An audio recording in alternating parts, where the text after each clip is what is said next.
Baik, Assalamualaikum warahmatullahi wabarakatuh. Kami dari kelompok 7, kelas D18, ingin mempresentasikan tentang gangguan kejiwaan menurut Ibnu Miskawai. Kelompok 7 beranggotakan 3 orang. Yang pertama, Samara Zakiyah, NIM 212, Sofia Maratus, NIM 237, dan Firda Sukma, NIM 240.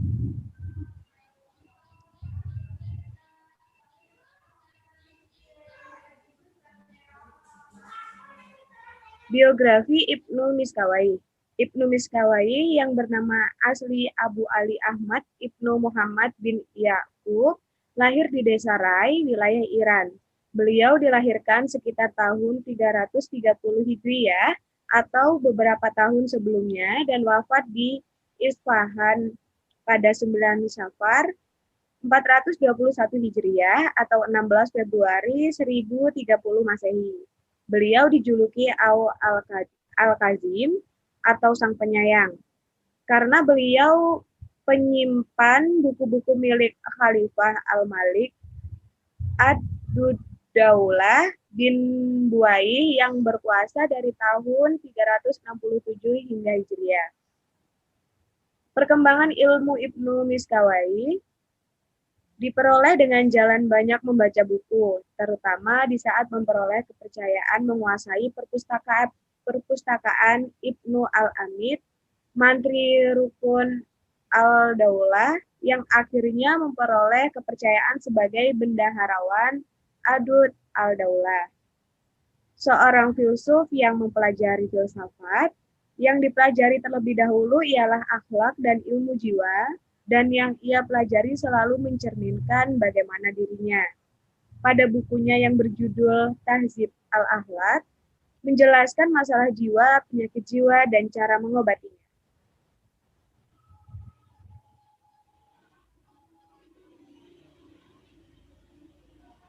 Silakan Sofia. Baik, selanjutnya pemikiran Ibnu Miskawai tentang kesehatan mental Islami. Ibnu Miskawai memulai risalah besarnya dengan akhlak, Tahzib al-Akhlaq, dengan menyatakan doktrinnya tentang ruh. Penguasaan nafsu merupakan dasar hakiki kesehatan ruhani. Orang yang ingin menjaga kesehatan jiwa harus terus-menerus melakukan penalaran dan perenungan, karena jika jiwa meninggalkan penalaran dan pemikiran, maka ia menjadi bodoh dan dungu.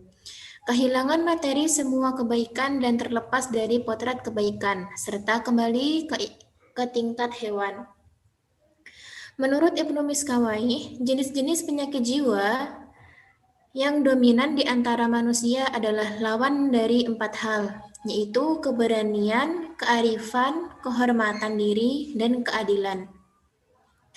Jenis penyakit jiwa kalap, kehilangan kendali diri, dan pengecut adalah dua sisi perilaku yang mengapit asyaja'ah atau keberanian.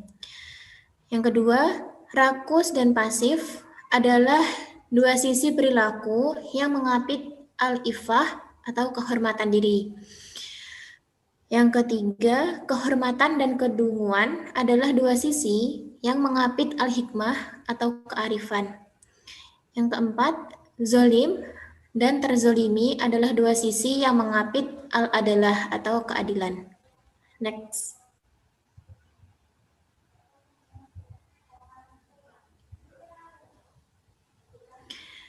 Konsep jiwa menurut Ibnu Miskawai, yaitu Ibnu Miskawai mendefinisikan jiwa sebagai substansi yang tidak dapat diindera oleh salah satu alat indera. Sesungguhnya bukanlah fisik, bukan bagian dari fisik, dan bukan pula salah satu kondisi fisik. Jiwa adalah sesuatu lain yang berbeda dengan fisik, baik dari segi substansinya, hukum-hukumnya, ciri-cirinya, maupun perilaku-perilakunya. Jiwa berasal dari limpahan akal aktif, akal fa'al. Jiwa adalah jauhar rohani yang tidak hancur dengan sebab kematian jasad. Jiwa adalah kesatuan yang tidak terbagi-bagi, akan selalu hidup dan tidak dapat diraba dengan panca indera karena ia bukan jisim dan bagian dari jisim, serta dapat menangkap bentuk sesuatu yang berlawanan dalam waktu bersamaan, seperti warna hitam putih, sedangkan badan tidak dapat demikian. Selanjutnya akan dijelaskan oleh Samara.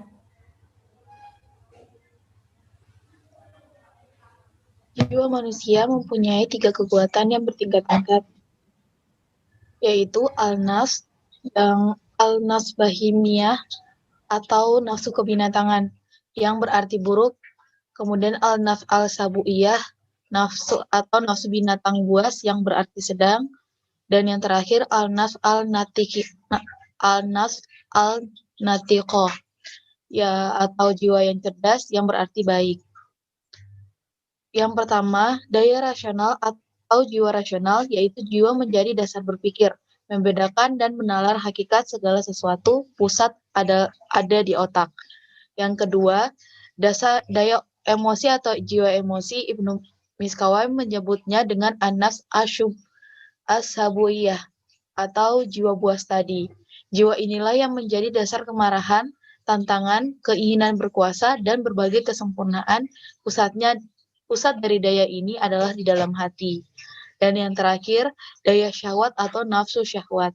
Ibnu Miskawai menyebutnya dengan an-nafs al-buhimiyah atau jiwa kebinatangan.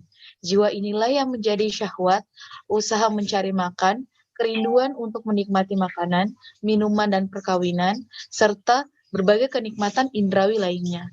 Pusat daya jiwa ini terletak di dalam hati.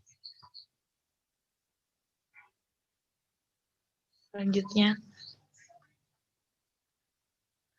baik, dari beberapa pernyataan yang sudah kami paparkan, bisa ditarik kesimpulan bahwa Ibnu Miskawai menjelaskan jiwa sebagai jauhar rohani yang tidak hancur dengan sebab kematian jasad. Jiwa akan hidup selalu sebagai substansi sederhana yang tidak dapat diindra oleh salah satu alat indra. Jiwa manusia mempunyai 3 kekuatan yang bertingkat-tingkat. Pandangan ajaran Islam tentang an-nafs, istilah nafs dan ruh masih menjadi perbedaan di kalangan ahli. Ada yang menyatakan nafs dan ruh adalah hal yang sama. Sekian. Baik, terima kasih atas perhatiannya. Jika ada salah hilaf dari kami mohon maaf yang sebesar-besarnya. Billahi taufiq wal hidayah. Wassalamualaikum warahmatullahi wabarakatuh.